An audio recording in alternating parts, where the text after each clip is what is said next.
Hello and welcome to this India Today special roundtable. We live in a world that is increasingly uncertain. Global conflicts in different corners of the globe. Supply chains that are being disrupted by President Trump's tariff policies.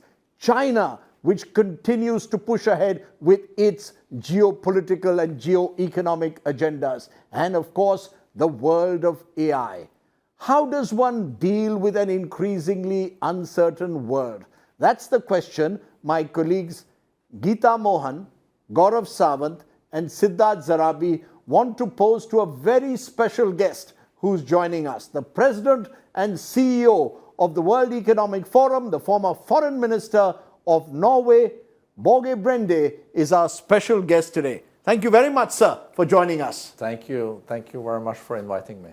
And it is specifically important to have you here because you've just come from the White House.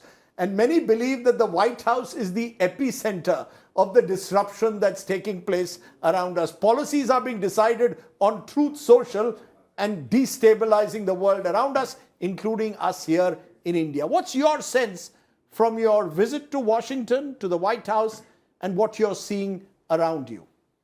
So to your question, I think the most pressing and the highest tariff now, talking about tariffs, is uncertainty.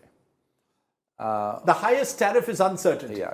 The other tariffs we will deal with, and but uncertainty is will continue, and we have to be resilient.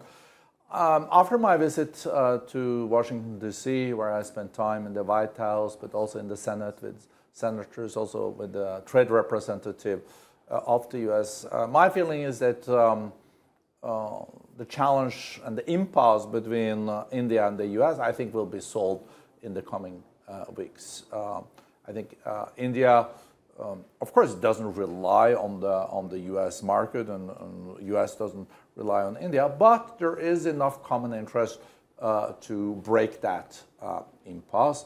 U.S. is the largest economy in the world, $30 trillion, almost 30% of the global economy. And India, of course, wants to export its products, being digital trade, also services and manufactured goods to the U.S. in the future. And the U.S. want to also be friends with India. That's strategic for the U.S.